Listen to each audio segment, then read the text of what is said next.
Hey, what's up, everyone? How are y'all doing this morning?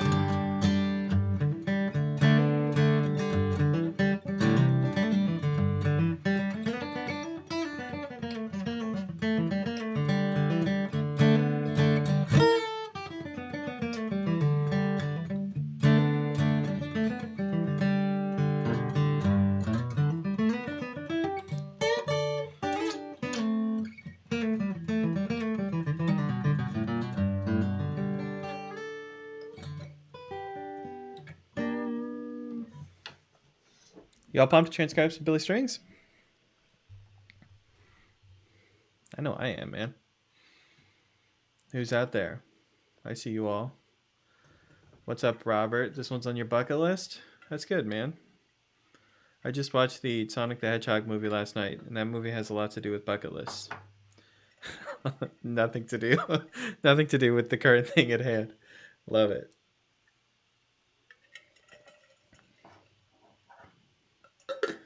All right, guys. Everyone tuning in from work too? I mean, that's the move. It seems like historically, when I do these live streams, everyone is tuning in from work.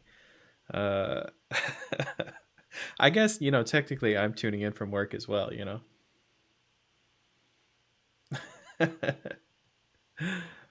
got to figure it out, man. I mean, if you got the right name, you got to be able to play it. You know what I'm saying? So, funny story about this song. There's like a local bluegrass gig here in Raleigh. It's called Beer and Banjos. It's normally at the Raleigh Times. And for a while, I was their guitar player in their house band. I guess I technically still am. If any of this stuff is ever over with, I'll go back to playing that gig. But the past guitar player would sing the song Randall Collins, and we would always sort of jokingly heckle him. We would shout Randall Collins, and almost like you'd shout Freebird, and it's kind of stuck at that venue.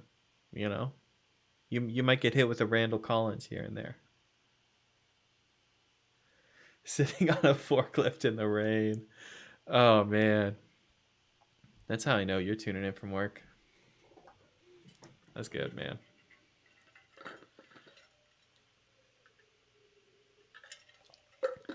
All right, all right.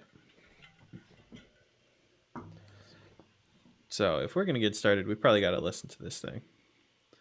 Some of you have probably heard this, but this is one of the Carter Vintage videos, where he basically just plays a break to Randall Collins. Maybe he goes a couple times through the form. I was just looking for something to transcribe today, and this is what I found, though. So hopefully we're not seriously disappointing anyone, and hopefully this is good for everyone. Let's check it out. All right, here we go. First listen. Let's see what we got here. Cleaner.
Just more and more. That seems pretty doable. We can get that done. Anyone wanna, anyone wanna be the person? Tell me what key it's in. It's now tradition. What key do you guys think this song is in? Who's got the answer?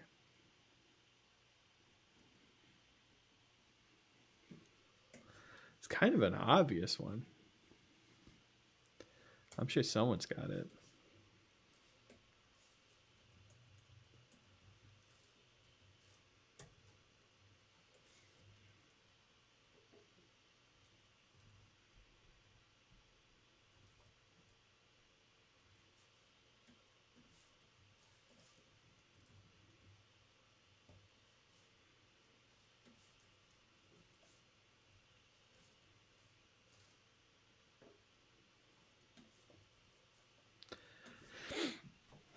Anyone else hear this in the kick? Something like that?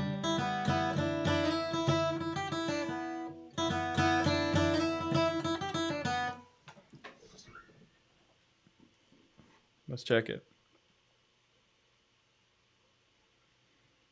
Cleaner.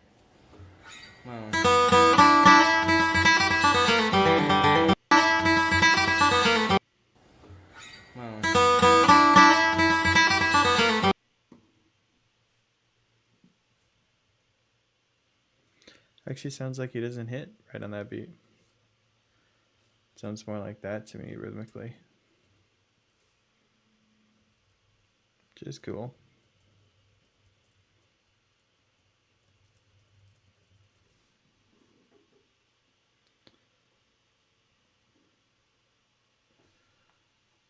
E minor or G? Yeah. See? Those are good guesses. Those are the guesses that I like. You guys are totally right. Sort of a relative major minor situation. So I would probably say E minor in this case. The song is kind of a weird one though, because other things happen for sure. It's got a section with an A major chord, and yada yada yada, blah blah blah.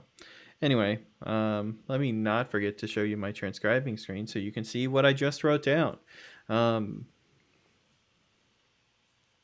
It is taking a little while for chat to pop up for me. I don't know what's going on. Maybe we can fiddle with some settings. Maybe we can't. That's all right.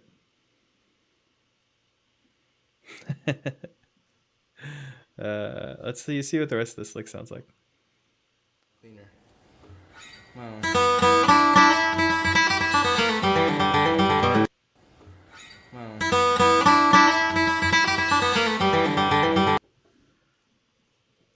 Sounds like this kind of Tony Rice tag. And then maybe a hammer-on going that direction.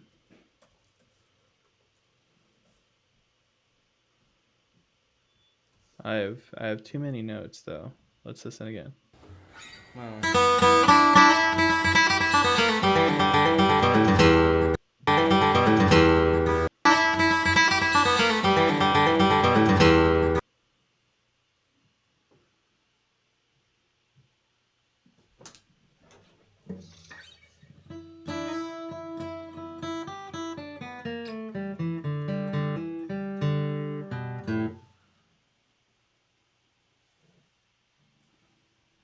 I think that's what it is.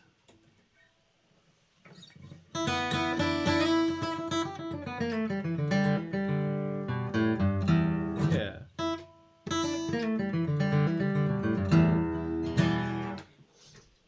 I believe in that. I believe in that phrase.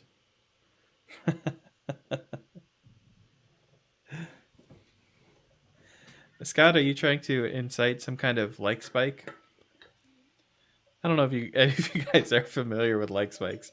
That's a very like I don't know, like 2012 kind of thing. Maybe YouTube didn't even have streaming back then, but in early YouTube streaming, you would be all like, "Hey, come on guys, let's get a like spike," and then everyone would like the video, and you get like 20 new likes. It was a very dumb, weird thing. I like that you're inciting one though, Scott. I appreciate that. All right, let's keep going.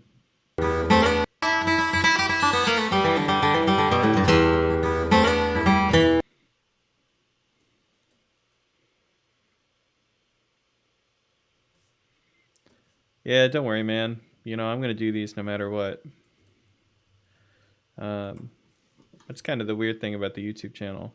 Is some of this stuff I'd be transcribing some of this stuff anyway. So why not just share it?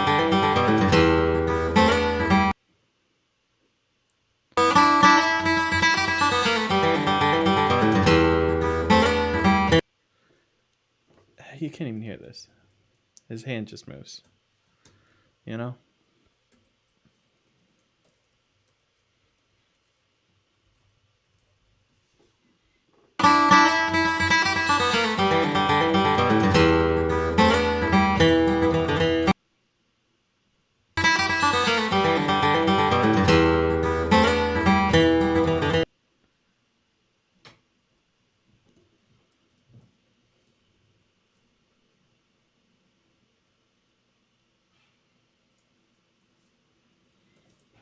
I think that is that on here. Sounds like my guitar's out of tune too. Let's check that real quick. And it's got to be like the most boring part of the live stream. Let me see if my guitar's in tune. No, it actually sounds like I'm pretty in tune. It sounds like Billy's a little out of tune. Which is fine. I just won't play at the same time. Same. You can deal if I can deal.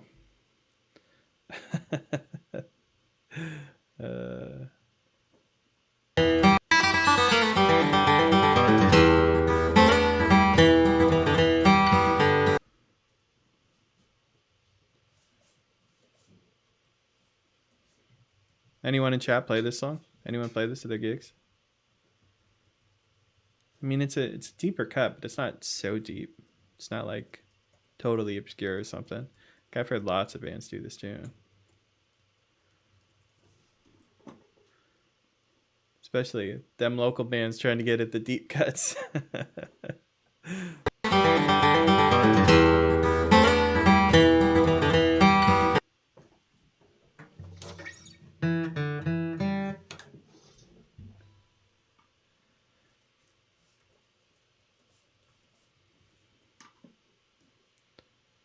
It's been a long day.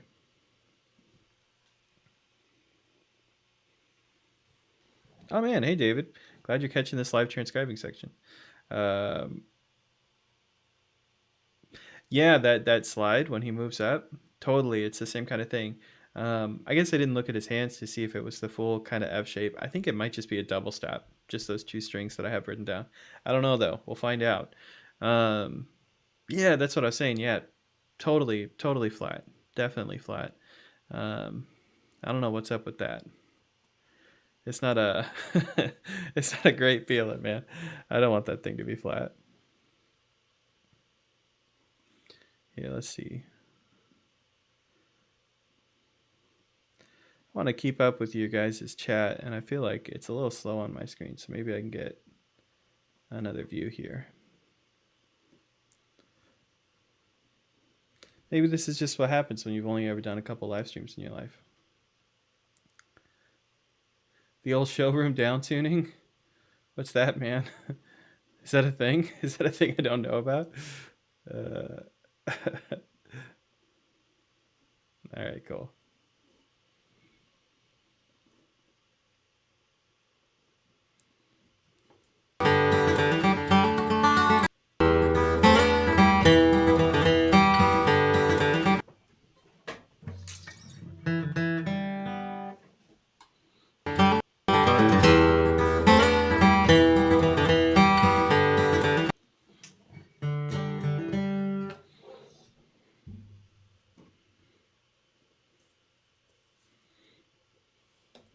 It could very well be. The guitar was just, you know, sitting on the wall. That's a little odd too. Hello, handsome. Whoa. Someone's flirting with me over there.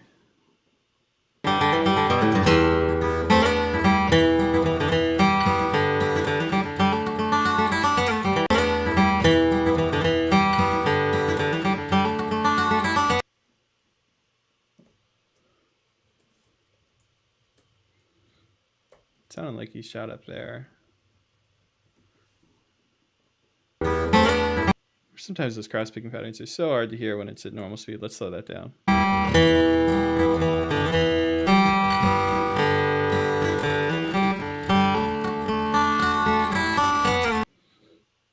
Sounds like he ends up hitting that, whether he intends to or not.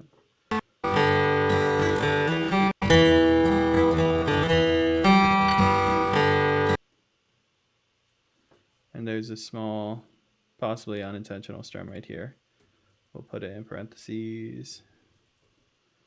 We don't need all the bass notes in that G chord.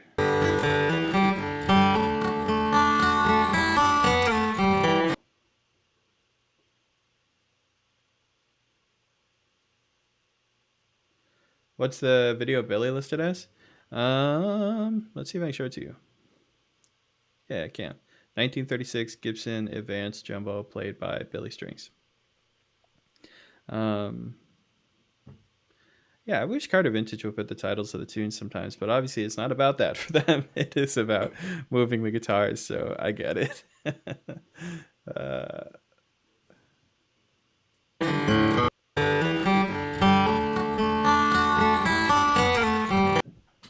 you want to race, man?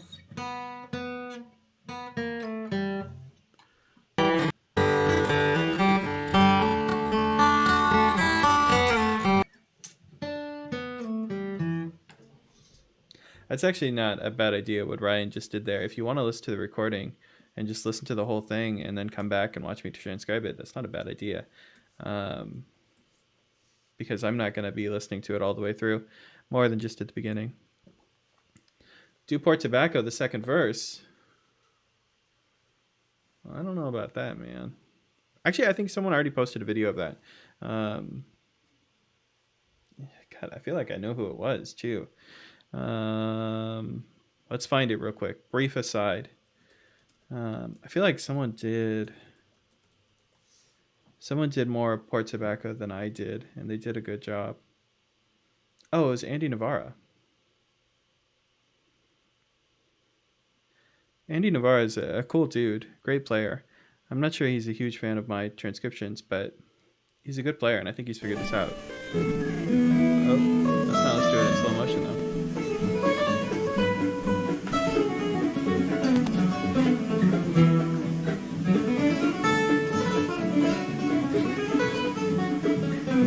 That's it, man.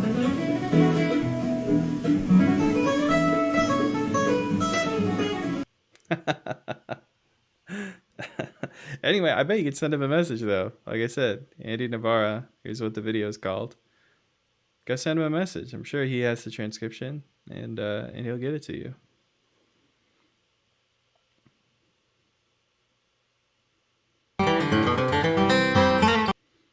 Yeah, we'll skip on that one. Nice. Okay, coming back to where we were. Yeah, that part is super difficult, man. You're right on it. I don't think I can even remember how to play Port Tobacco. That video was so long ago.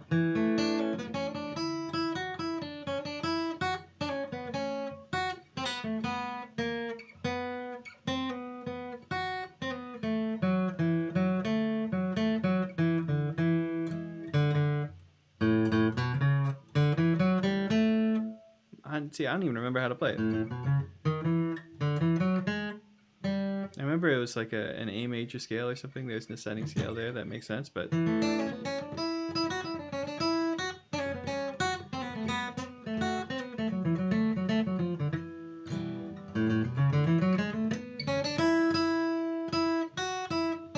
Anyway. That's not bad. Mar East. I've heard that request before. We only did Mar West so far. We should do it. We'll get to it one of these days.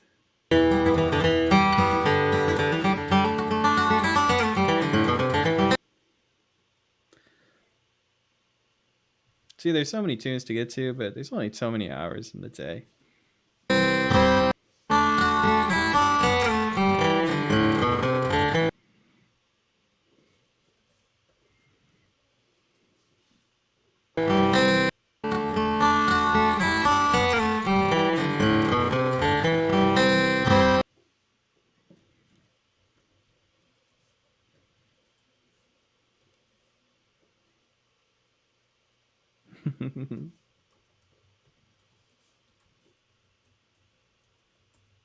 If you guys haven't already seen the... What other songs have I done from that album? I think I did... I must have done Mar West and... what's the slow one? Waltz for Indira. I think I did off of that album. But I never got to Mar East. Is Mar East the one that's excluded from the compilation album from Devlin? I know I explained it in that video. I just can't recall. But I think when they made Devlin, it's a combination of songs from two different Tony Rice albums. The album Mar West being one of them. But they exclude a couple tracks. And I think one of the tracks is Mar East. Which is very confusing to say.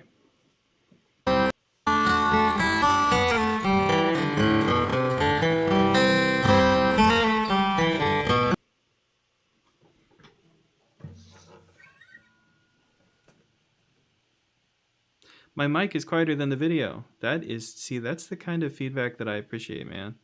That's what I want to hear. Let's see if we can fix that for you. I think my mic's a little bit louder now. Hopefully that'll help. Maybe let's turn down the video just a hair too. Yeah.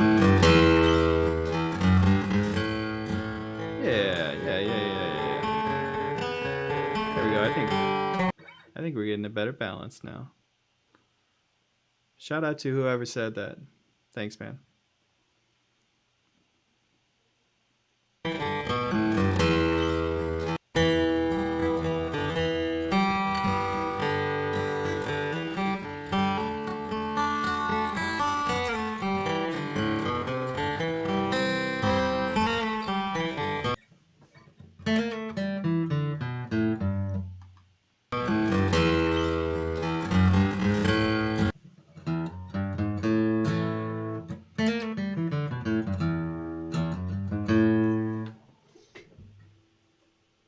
All right.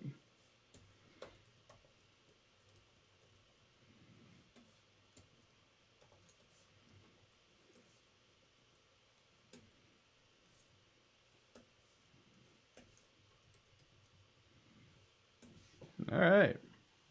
That's quite a bit we got done here.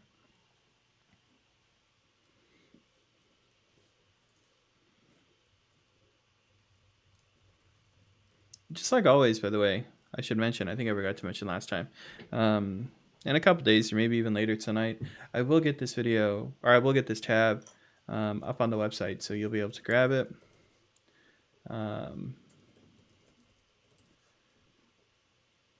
And I really want to, well, I want to make sure that it's right, so I'm probably going to go back over it, just make sure that everything's correct. But yeah, you will be able to get a revised version of this.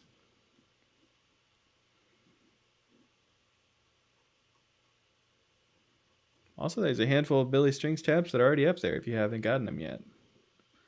Think about it.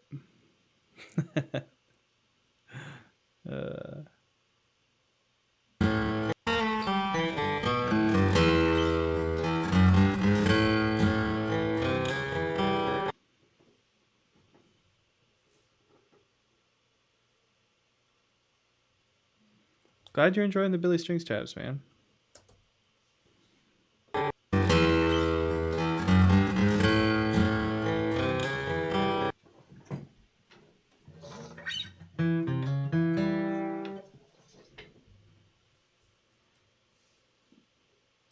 I enjoy writing them, so I'll keep doing it. Until Billy tells me to stop.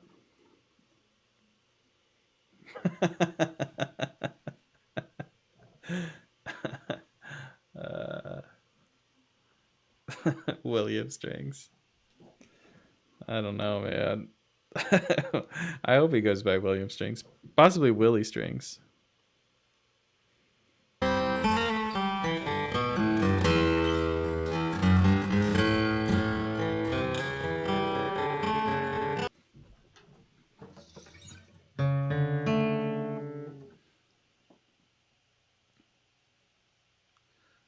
I have reached out to Billy.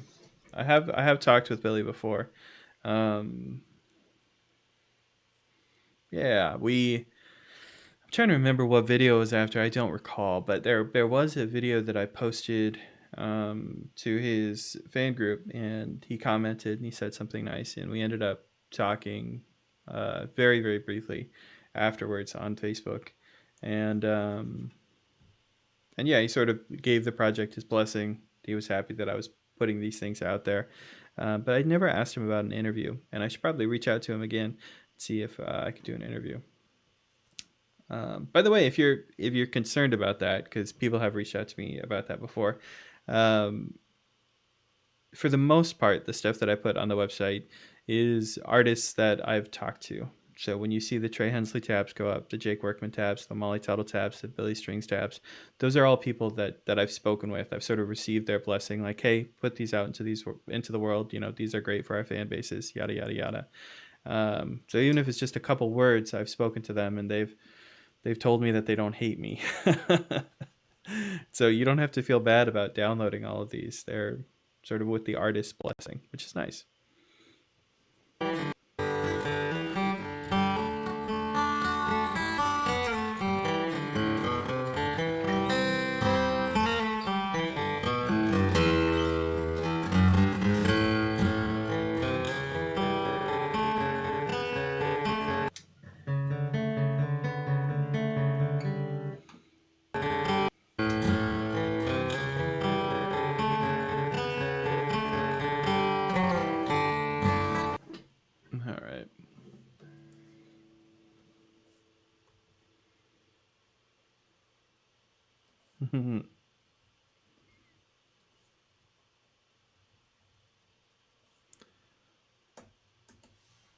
Yeah, maybe you guys don't think about it too much, but it is a big issue. I mean, if people have official transcriptions coming out, or if they have tab books coming out and everything, I don't want to compete with those. I don't want to steal focus away from the actual artists, because these are artists that I'm helping to promote. I don't want to, just be stealing income from them.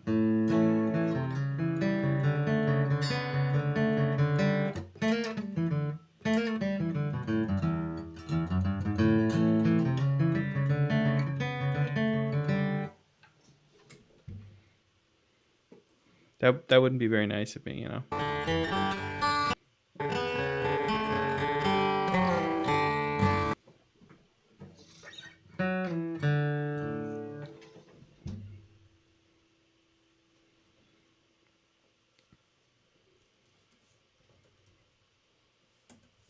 Anyone got any cool plans for the weekend?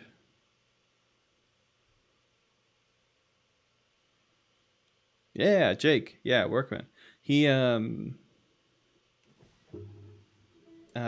definitely does sell his own tabs. A lot of times when people come to me and they ask for custom transcriptions of Jake's work, I just send them to him.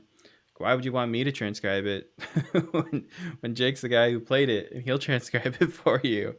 So a lot of times I do that. You probably get better quality straight from the horse's mouth. Um, I talked to Jake at IBMA last year, which is the big sort of award show convention, street fair that happens here in Raleigh for bluegrass, and he was very, very nice.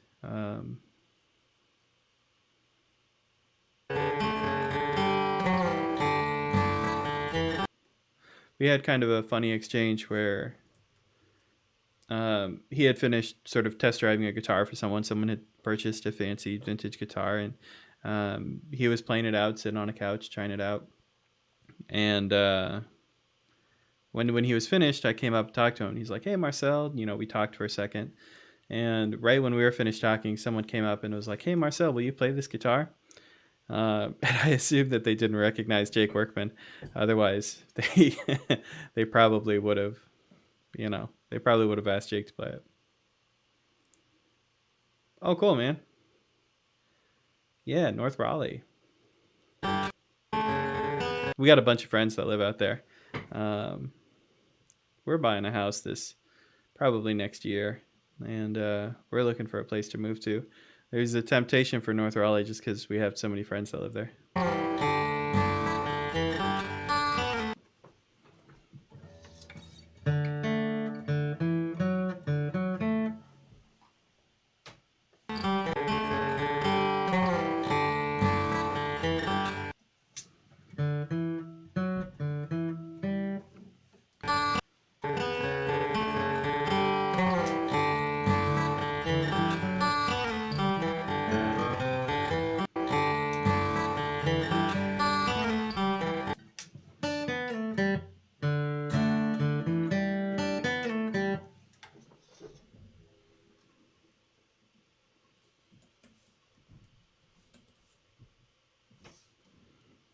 Man, I feel like you guys are a little quiet in chat today. What's going on? Hit me with your questions, bother me. I mean, that's what we're here for. You don't have to feel like you're distracting me. I'm willing to go on the journey. How many of you have ever been to IBMA before? Sounds like some of you. I mean, if you were living in North Raleigh, you probably went to IBMA. Well, I guess it depends if they'd already moved it here from Nashville, but it's a good one. Sleepy Tuesday. Yeah, I hear you. It's a good excuse. That's all right, man.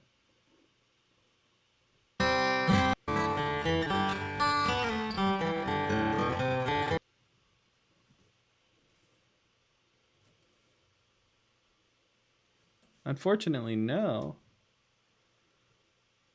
Taco Tuesday, the day of my people. Maybe next year. Yeah, man, you got to come out. Um, I mean, normally during IBMA too, I'm walking around and I'm giving out like T-shirts and stuff. So I'm out there like, being a bro.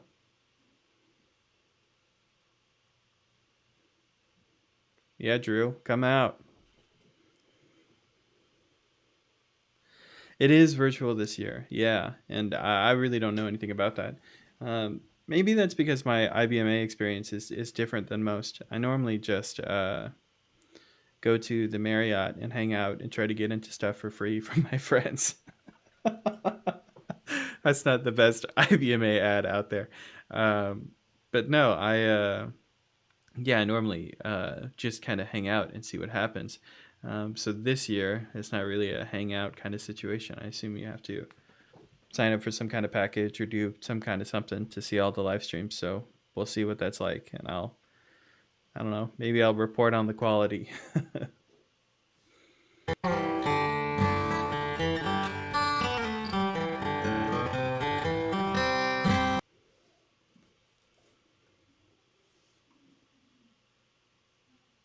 I do not know this singer songwriter.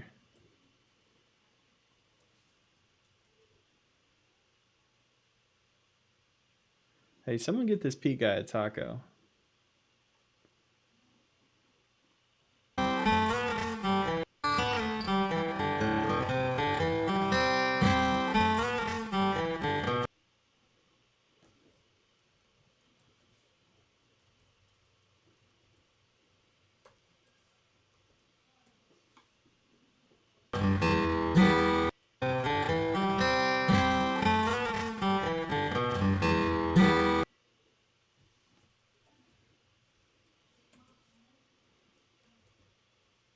Please.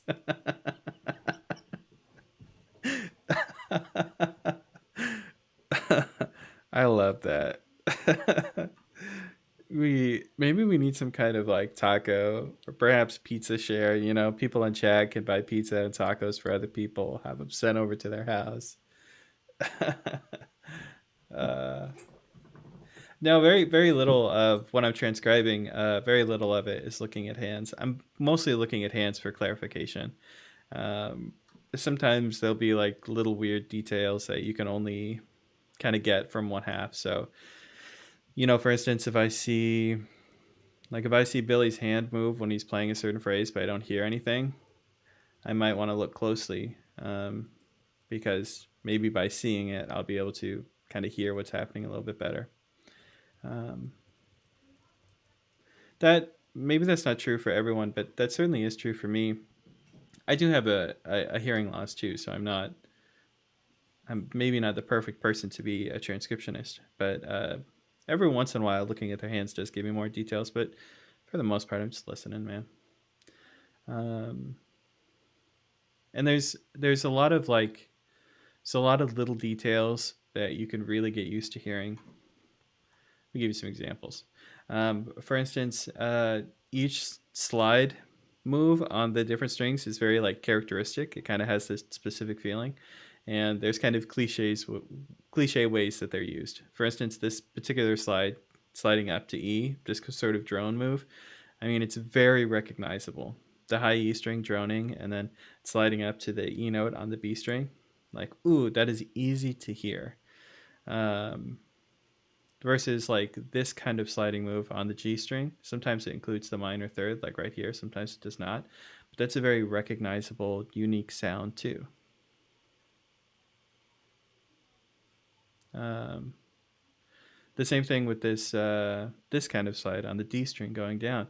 I'll see this slide on the A string that ends up being the third of the A chord. All of those little slide things are very recognizable, so I don't really have to check them on my guitar.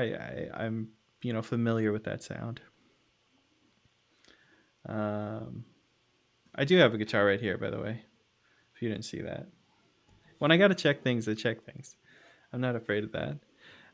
Do I have a band? I don't have a band. Although the beginning of the stream is from the album that I put out in 2019, 2018, when I put out in some year.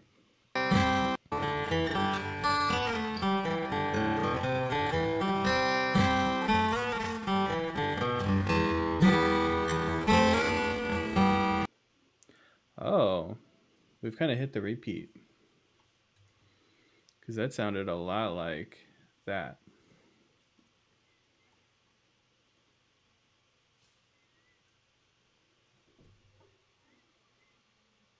Ah, the Second Life band. Dude, tell the tale of the Second Life band in chat so the people can appreciate it.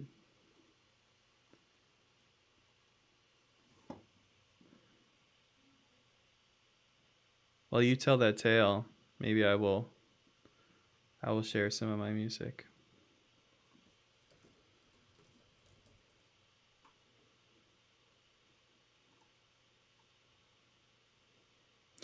So the album that I put out was called Bootleg Berry, and you can find all of those tracks on YouTube. All you have to do is search for Marcel Dance Bootleg Berry. But here are all the tracks from the album. You can also find them on Spotify. But yeah, this is the album that I put out. So if you're familiar with the channel, you'll recognize the tune Beggar Boy. Tune Beggar Boy is the theme song for the channel.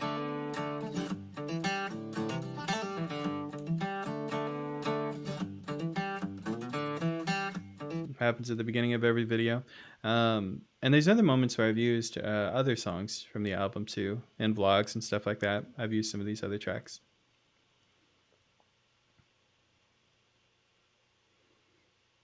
I'm glad you like my album, man. Yeah, it's kind of a weird thing, that album. I was moving out here to North Carolina, and I decided to record an album really quick with all of my friends right before I moved, thinking that we could, sort of remember our time together, And so I recorded the album and I mixed it and mastered it sort of in a frenzy, partially in Washington State, partially here in North Carolina, and I finally put it out. But yeah, so it's basically just a group of my friends from where I used to live, and we recorded an album, and it became the theme song for the channel, and now it gets played over and over again. But yeah, that's what's going on. All right, this is the Second Life thing. We got to talk about this. So this is a student of mine, and he says, right. So I popped Second Life to play an open mic, played some fiddle tunes, bluegrass stuff, and some guy who books shows in St. Louis saw it and loved it. He told me to get more people, so I grabbed them. We played a few shows, or in Second Life, excuse me, not St. Louis. I'm an idiot. In Second Life, and the venue owner ended up sending us a whole package of recording streaming equipment to up the sound quality. Guys, this guy's playing bluegrass music in Second Life, and people are sending him equipment so he can have a higher quality, like, bluegrass streams in Second Life. That's I can't even express how crazy that is. That's mind blowing. That's such a cool story. I know, right? Scott gets it. That's crazy. This is so unlikely. I love that, man.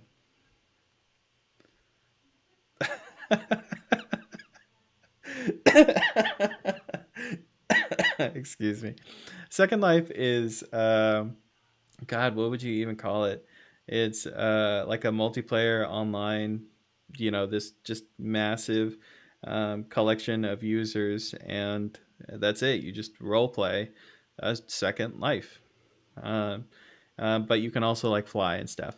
But you can start businesses, and you can own a house, and you can do whatever. That's basically what it is. Where is I from originally? Yeah, I was living in Washington State. I was living in Bellingham, Washington. And we ended up moving out here to Raleigh, North Carolina. I was born in Arizona, though, but yeah, that's all the important history. God, I gotta make a Second Life account. We gotta go crash one of these shows. Oh, I love it. What a weird thing.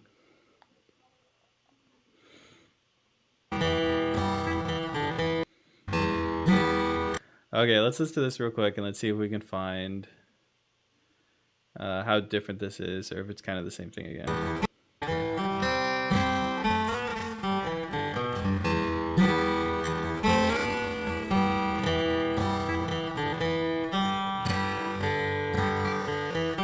Pretty similar so far.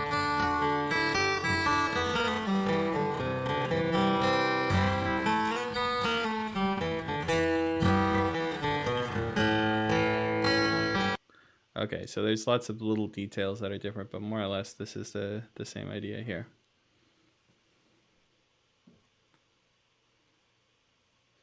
You remember seeing me in Trey Hensley's stream? That is probably true. Um, I've I feel like I've been helpful in that stream, and I've been a little bit trolly in that stream. That's because I very much like Trey Hensley's playing. He is definitely a player that I admire, um, and I've been lucky enough to kind of become internet friends with the guy, and he's such a cool dude. If there was a player I wish I could, kind of embody more of their style, it would definitely be Trey. Trey's such a cool, unique guy. Oh, yeah, he's got a great voice too. That's the thing. He's kind of got a juxtaposition thing going on where like his voice is such a great country voice, and then his like his guitar playing is like great bluegrass guitar playing, and when he combines those things and like makes them work, it is really really neat. He's a great songwriter too. Um, Yeah. I mean, he gets a lot of love from the community. I don't understand why he doesn't get more. Yeah, exactly. Why doesn't he have a bazillion followers? He's an absolute shredder. He's a monster. He's great an electric guitar player too. Um, I've done a couple things on his stuff. If you guys haven't seen it, there's um, check out Trey Hensley playing Brown Eyed Women, the Grateful Dead tune. And check out the second break that he plays. He plays all these crazy triplets. It's mind blowing. And we actually got a transcription order for that break recently. And I didn't fulfill it. It was actually Luke that fulfilled it, who's the guy that helps me with transcription sometimes. Super talented kid as well. And so that's up on the site. And I didn't know what to call it since we already had a Brown Eyed Women tab.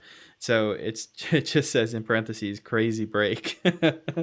So if you get the crazy break tab, you can see how Trey plays that wild triplet thing that he does. It's crazy.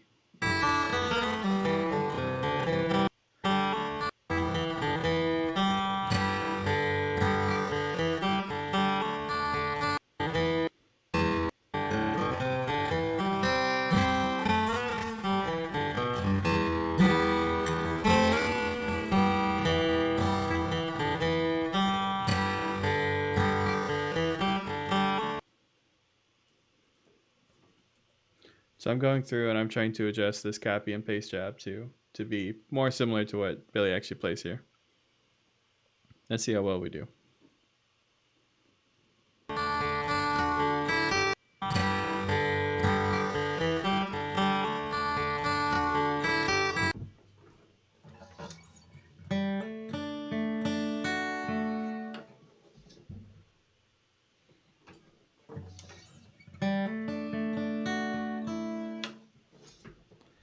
Kind of a weird pattern. How'd that end?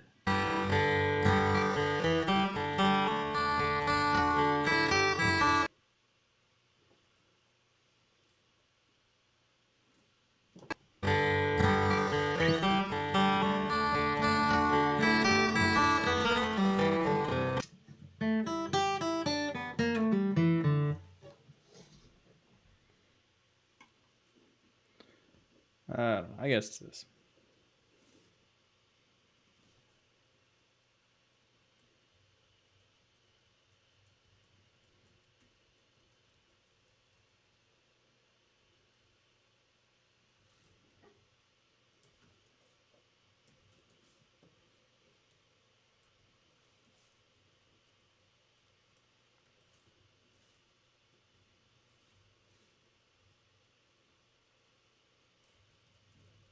Yeah, man. If you got punk rock skills, you can translate some of that to bluegrass.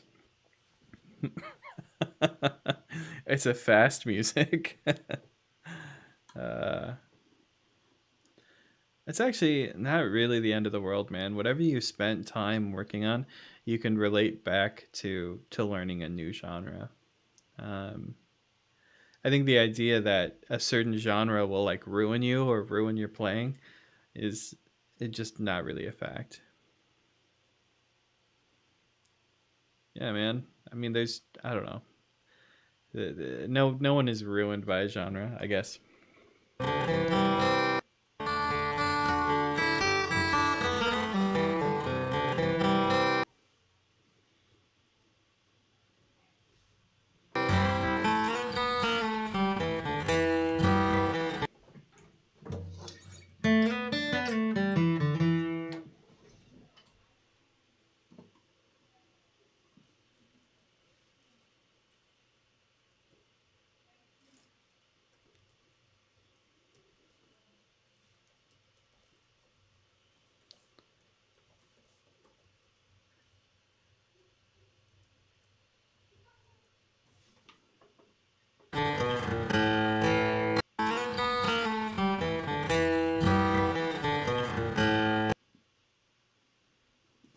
Okay.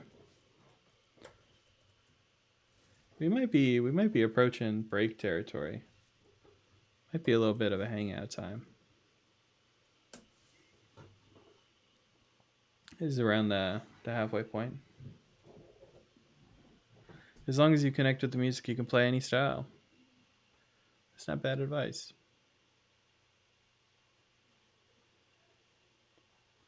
Yeah, that's fine too, man. Right? Pick up a lot of those basics and see what you can do with it. There's so much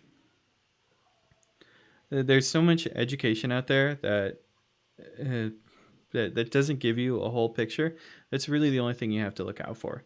You don't want to become a guy that only focuses on the practical. People who only focus on the practical are people that are like, "Oh, I don't learn any music theory. I just play it till I figure it out, and it's all gonna work out, dude." And I just find the notes that sound good. And then people that only focus on the analytical are, trying to learn all the different scales, and they're trying to learn sort of like the modes of the minor harmonic scale, this kind of stuff, harmonic minor scale rather. You can do all of this sort of in-depth theory work, but if you don't have any application, well, that doesn't really help you do anything. You're all talk and no walk. If you only do application, you don't do any of the analytical stuff, then you're all walk and no talk. So it's really helpful to kind of have this middle ground. I think that's what a lot of people find maybe a little late in life, is they realize that they've sort of been a talker, or they've been a walker, and they're really missing half of the skill set, and they go back and they figure that out. So got any advice for software that records video but also has functions like GarageBand?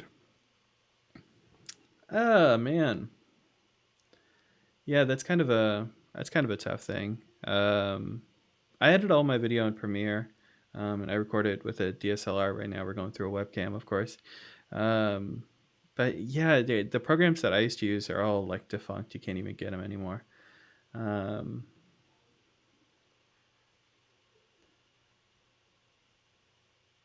Fewer flat five subs.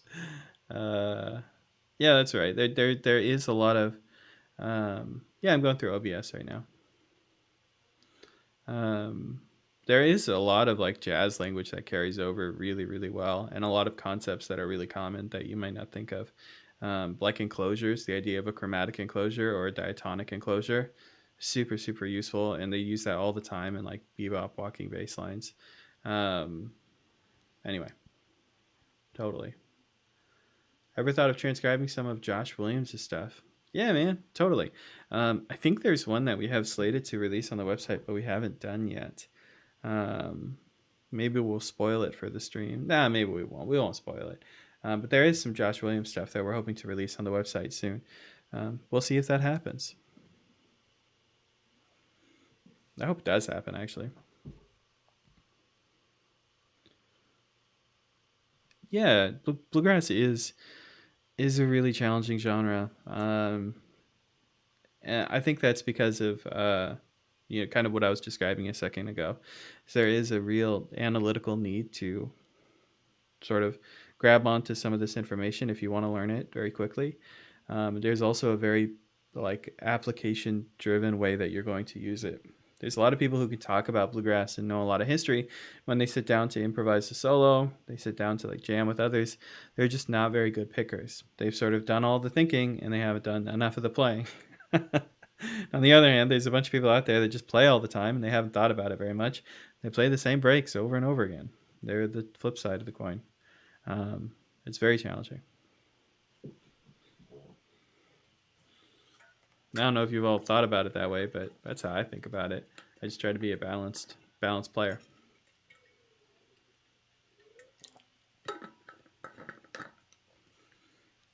All right.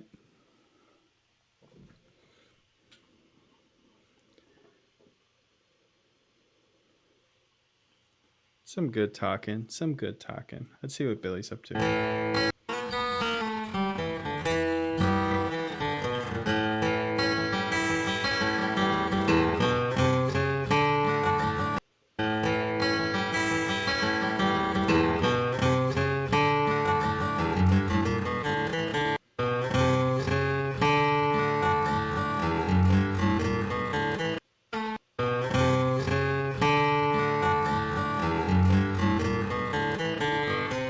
I lost my place. Oh no.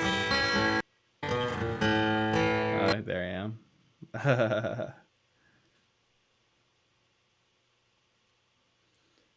It's the right hand, relaxing it up to the shoulder. Yeah. Yeah, it's really easy to have unwanted tension. Think about any force that you're applying to the top of the guitar.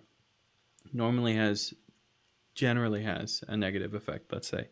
So, for instance, if you're resting the meat of your hand here on the bridge, that's fine. Like if you're touching your low E string, you touch the bridge a little bit, no one really cares.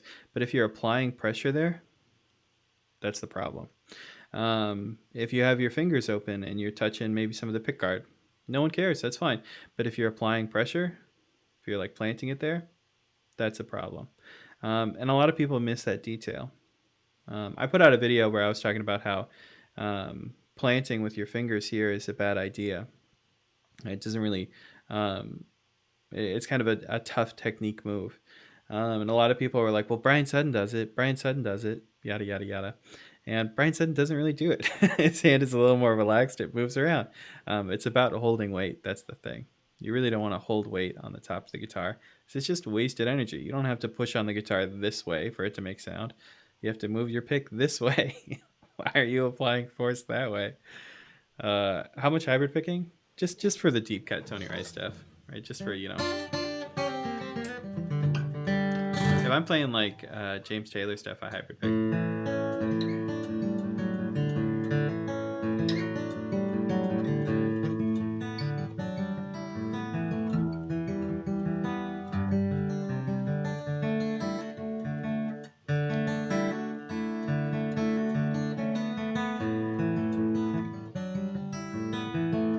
That's not very good, but you get the idea. It's pretending I can do it.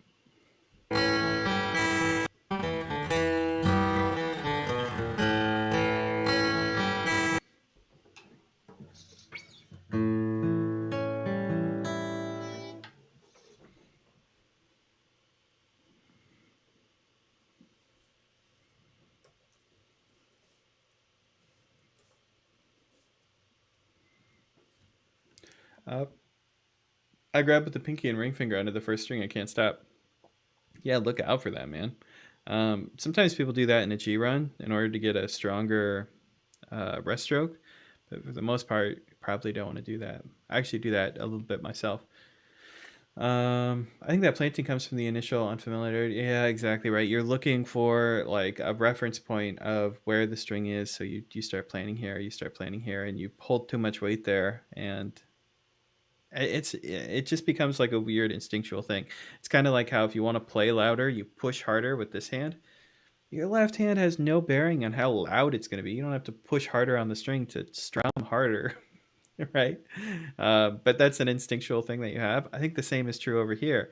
If you want more accuracy, you like push harder on the instrument or plant more on the instrument. It just doesn't work. That's not how it works. But that is why people do it. You're correct. Yeah, like I said, the fingers under the string give you a really powerful rest stroke. And those gypsy jazz players have really hefty rest strokes when they push through the strings, and this is like added leverage to like crank through there. So so that makes sense that the gypsy jazz guys are doing it.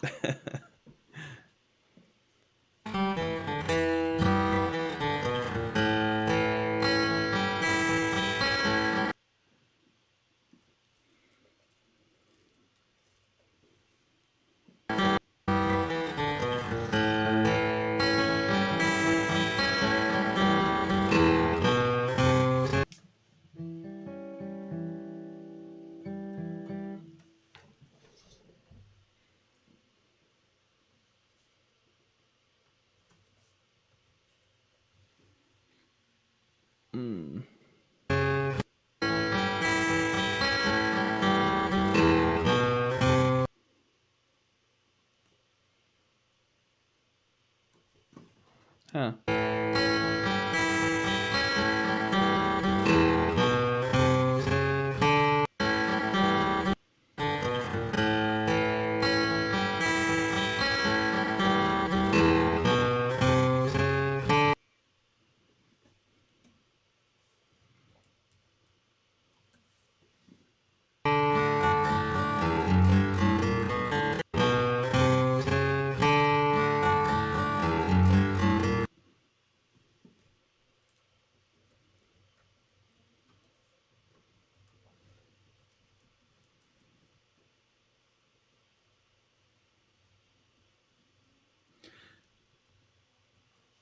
We're making good time, man. We're 40 seconds into about a minute long video.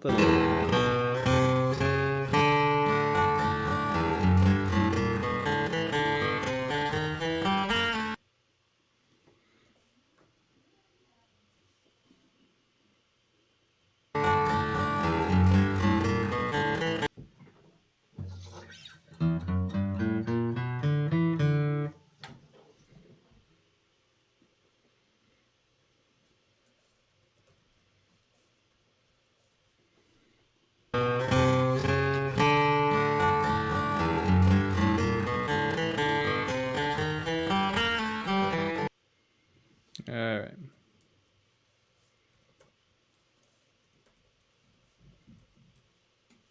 Not sure exactly what I heard, but this is close to it.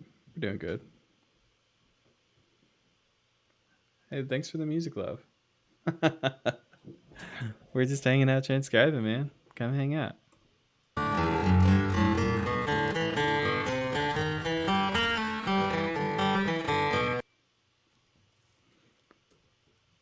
Da da da da da.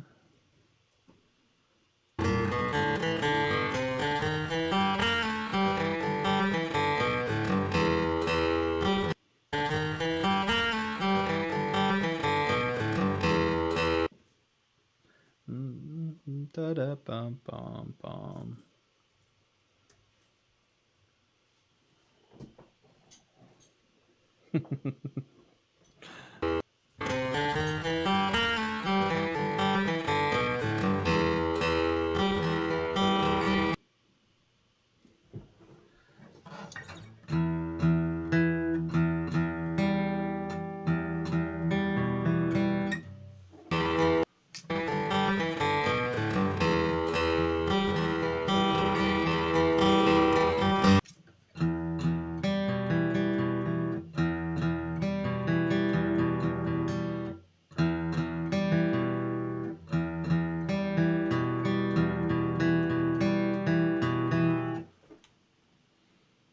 I'm not sure I got that pattern all exactly right, but that's okay. We always go back and we check them. We see how close we are.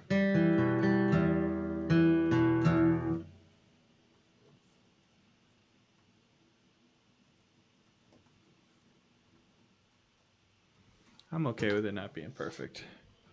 At least while we're just streaming, you know what I mean?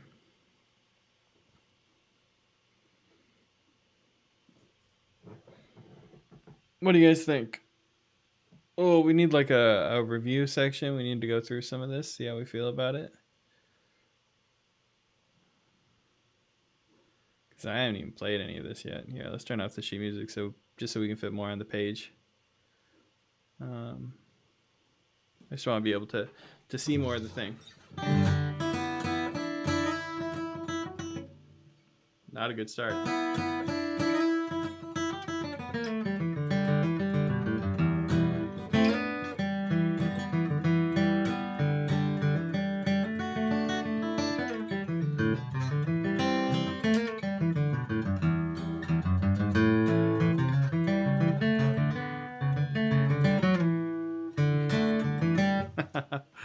I wasn't ready for some of the finger choices there. That's okay. Let's see what else we got.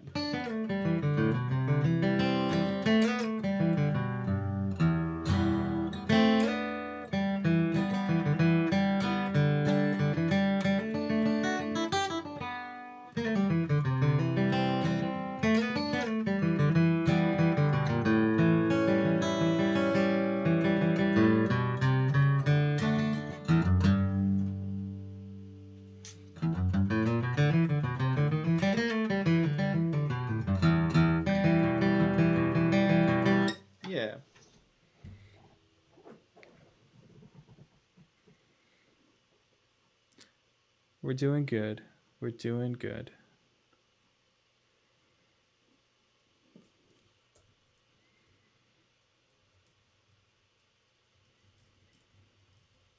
Yeah, if I'm transcribing something and I can do a playthrough that sounds kind of like what I just listened to, I feel pretty good.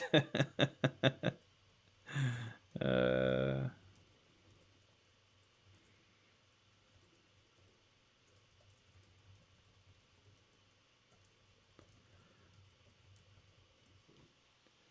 yeah, a lot of times when you're transcribing, you're not really playing. You know, you're just focused on these little minute moments, and it takes you a second when you go back to play the whole thing to actually figure out how it's supposed to go.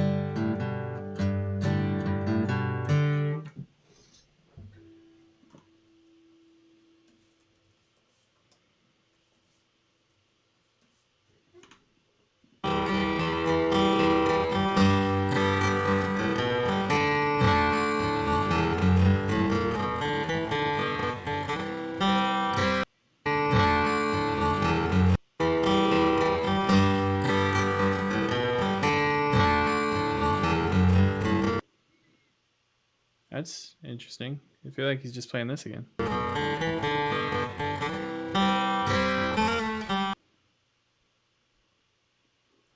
It's totally just this again. It's not going to work out because it's in between bar lines. Let me copy and paste it like this.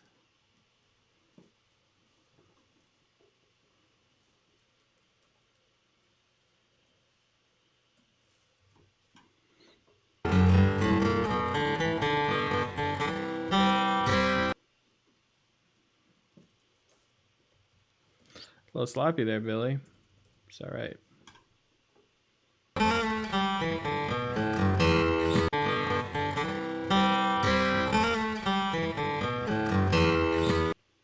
Okay, where's that triplet move earlier? I feel like we already saw him do that. Da da da do da da do da.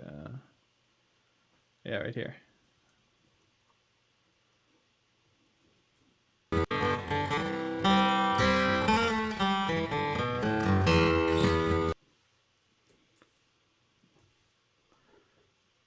Let's find 2/8 note strum, 7 E minor chord. There we go. We can just fill it in like this now. It's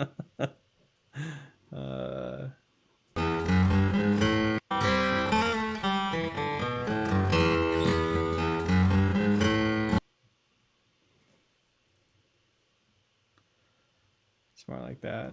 That walk up, we already saw that too from the low E string. Da da da da.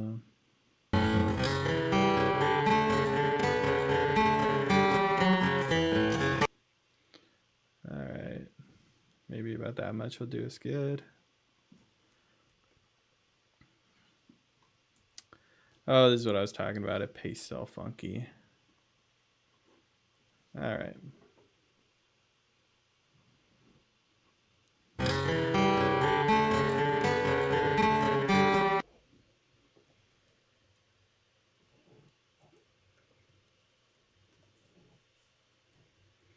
So he's doing weird variations of this pattern now.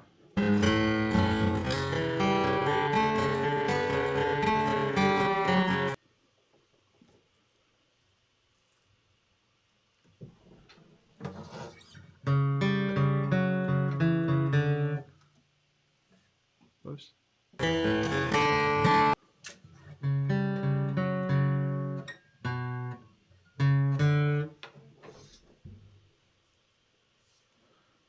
Yeah, what are you doing, Billy?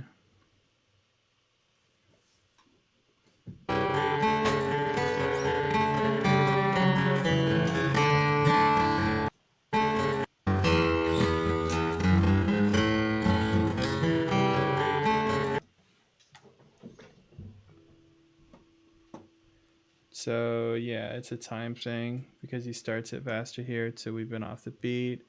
Let's fix it.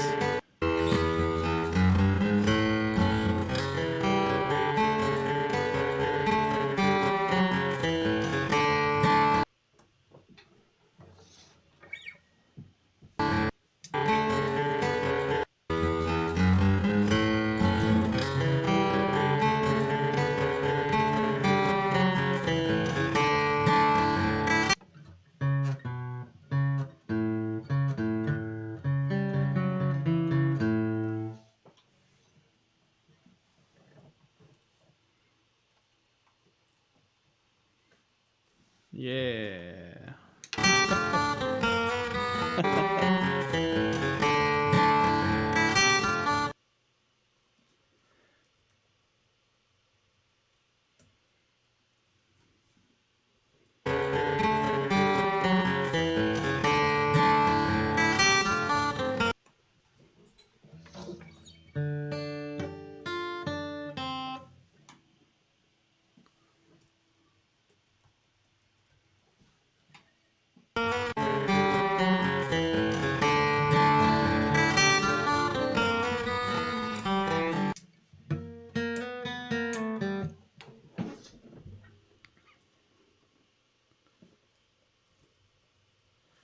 All right.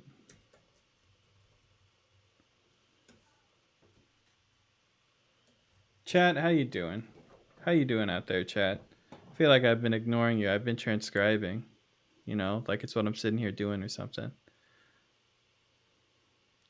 Tell me what's going on. Fill me in on your life. Tell me how many of you are actually just sitting at work right now.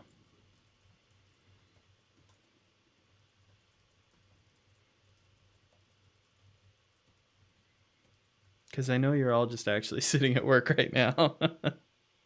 Sure, surely none of you are actually off work.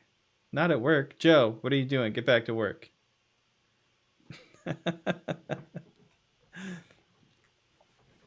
No one has time to type in chat because you're all just sitting there playing this on your instruments, seeing if I'm wrong.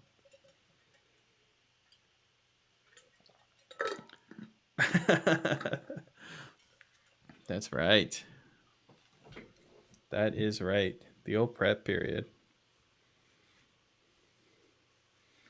uh,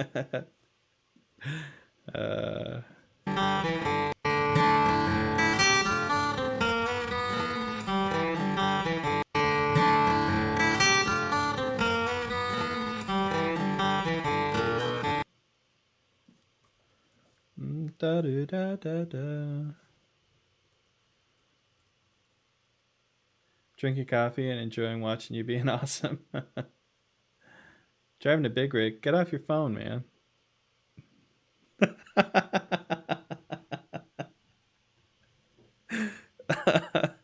Hopefully that's unlikely that you're driving a big rig.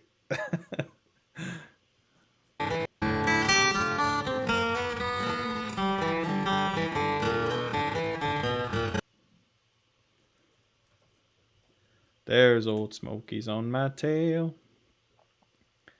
Eastbound and down, loaded up and trucking.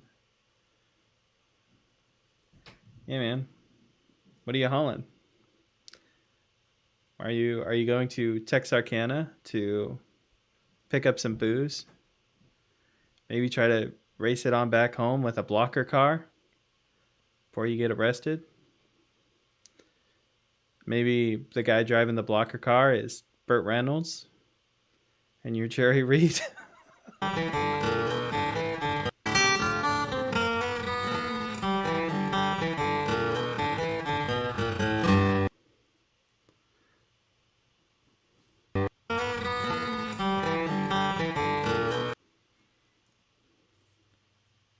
Tiny bars of soap.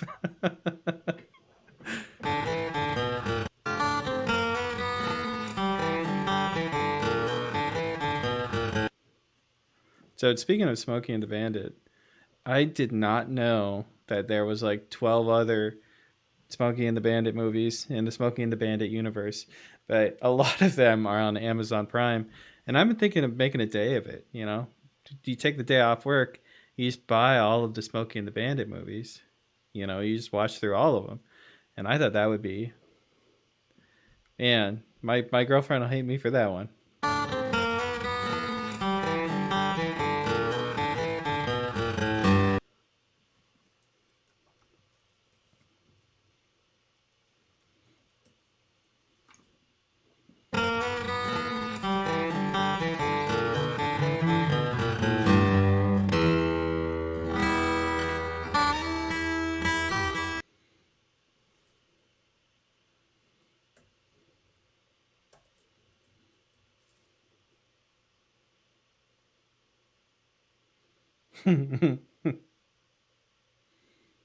T-Top Camaro? Was it?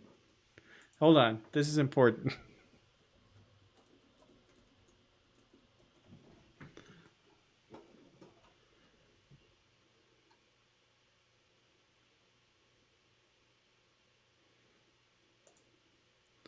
There's no way it was, man.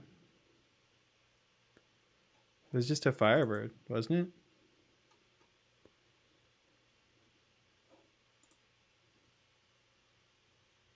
Yeah. Yeah. It's totally a Firebird.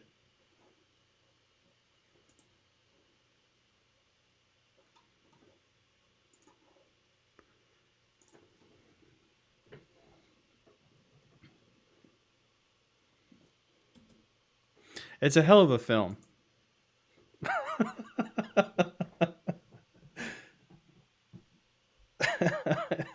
That's right. We do need that.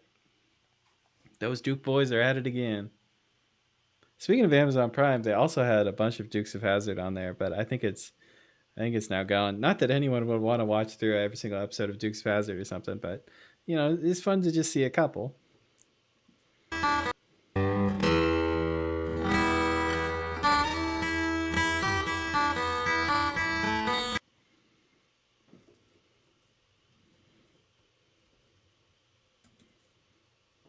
Don't forget Cannonball Run. How could we, man? We're watching all the classics. Watch them live right here.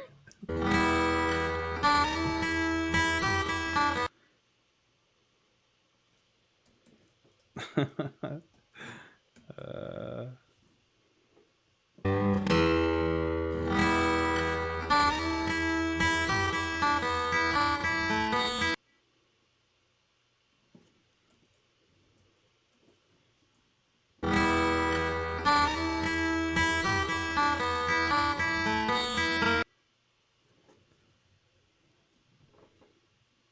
hey, man. Thanks for checking in from South America.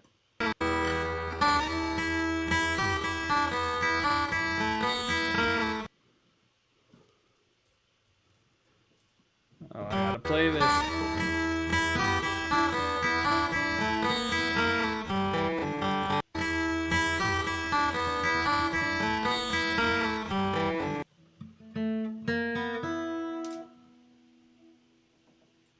Is that the sound?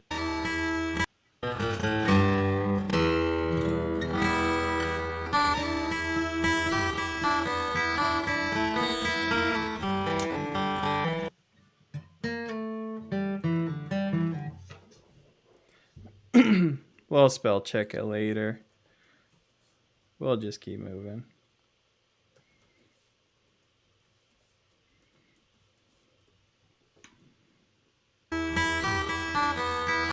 My multitask skills are terrible, man.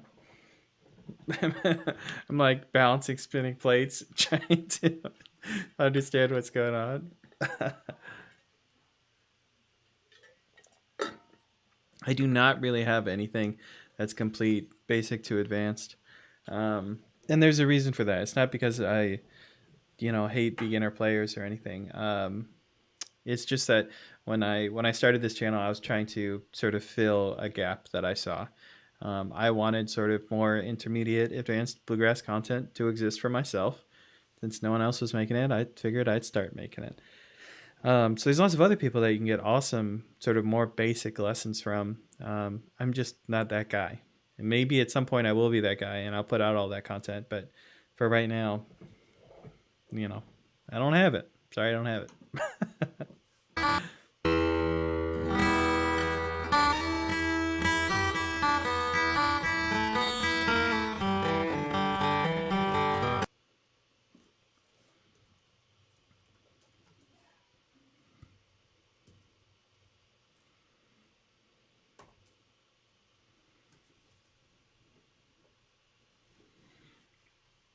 Could I recommend you a course? Thanks, man. Yeah, I can recommend you a course. So if you're looking for something, paid, you should check out Brian Sutton's stuff. Brian Sutton at ArtistWorks is a great option. If you're looking for like other YouTube creators that make good content, you should probably check out people like Banjo Ben, people like Ryan Kim. Ryan Kim has a lot of approachable content that I think is really good. Who's the guy with the cowboy hat? Country Guitar Online. But there's a handful of us that make bluegrass guitar related content that's quality. Maybe some of the other people in the chat can recommend some of the other channels that you watch. Who else do you guys watch? When you're obviously you spend 90% of your time watching my videos, but when you're not, totally enthralled by my videos, what other bluegrass YouTube creators are you watching?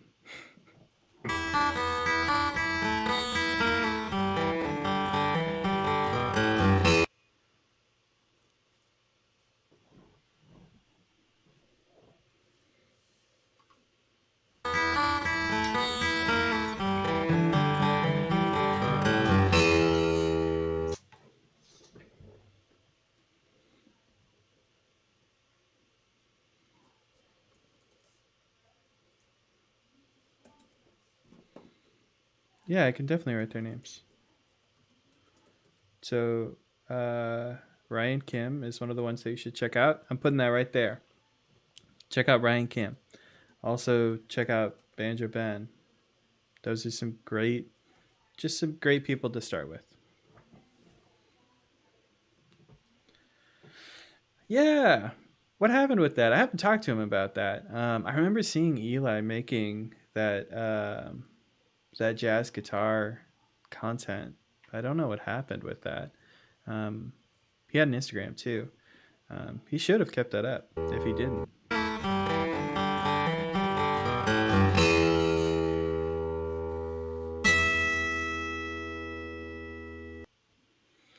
I like the idea of it stopping right here. I actually don't think I want to transcribe his last little noodle. I think we're gonna end it like this. If I can find my natural harmonic button, there it is.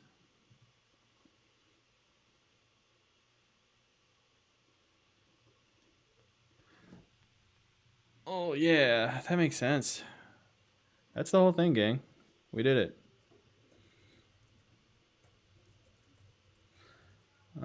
There actually is just a little bit more that he plays. He goes up to the 12th fret and he plays this little kind of blues line. But it's more like he's playing it just as he's setting down the guitar rather than actually part of the piece. This feels like the real ending to me. You know what I mean? Let's listen.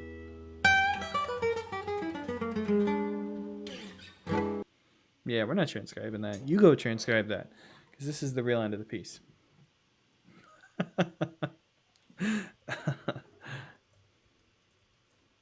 That last little lick though is very Trey Hensley though.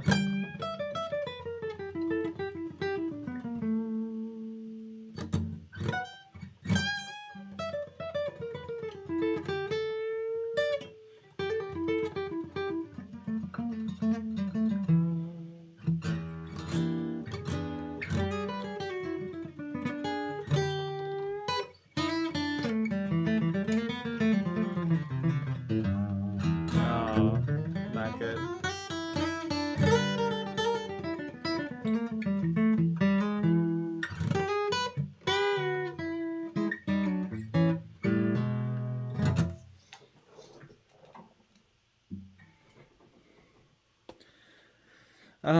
Are many riffs 2/5 or 6/5, even though it's only say the one? Are we talking about like scale degrees? Are many riffs 2/5 or 6/5, even though it's only say the one?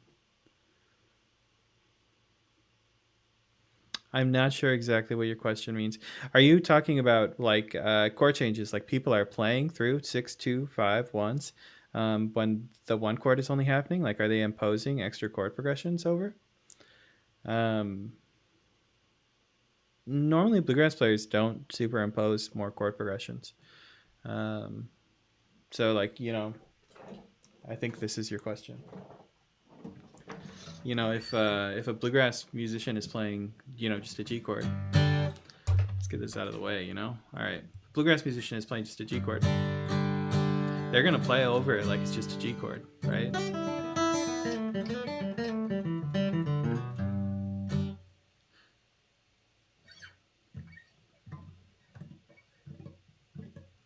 That's a very, you see that saying that thinking about 2/5s over the one chord adds more melody lines.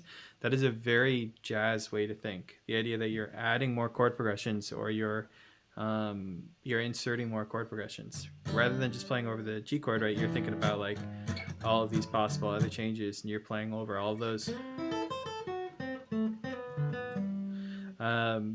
That playing is like interesting. It's cool. It's valuable. It's not what a lot of bluegrass musicians do. And that's kind of a specific skill set of bluegrass musicians, being able to play over over like just a long one chord without imposing any other chords. It's kind of tough. It's tough for a lot of people that come from a jazz background. Anyway, everyone, let's hang out for a little bit, and then I think I got to go eat lunch. Anyone got any other music questions? Any other things we can chat about? Otherwise, I'm skipping out, baby.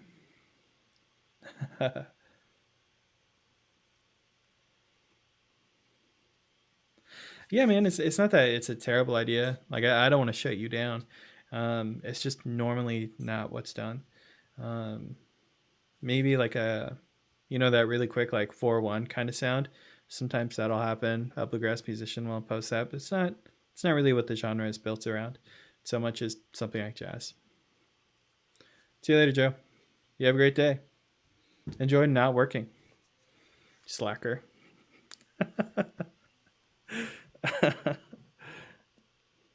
No problem, man. See you later. Have fun with the prep time.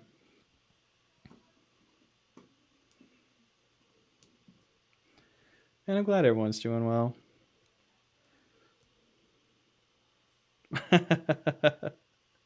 You're welcome, man. All right, folks.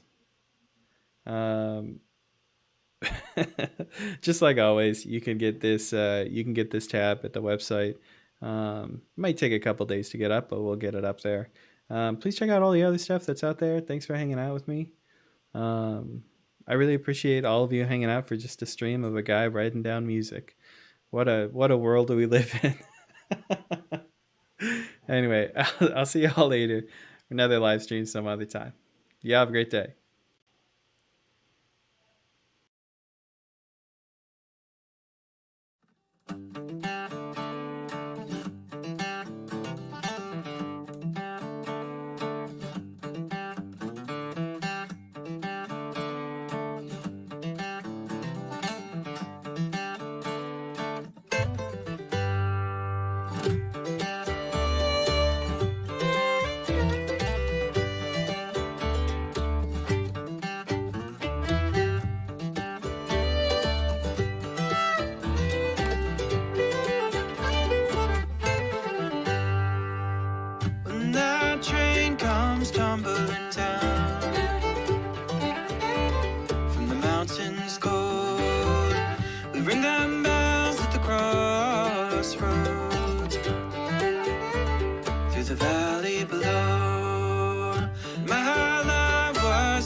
She was bound to leave him, Lord, she was for Birmingham. We were lovers and the town knew it well. We thought no one would tell. The night she was leaving, he heard about me. She died because they told him. He silenced the bells. Now lay me down by that crossing sign. We'll talk about tonight when the same train took the life of that old beggar boy and the bootlegger's wife.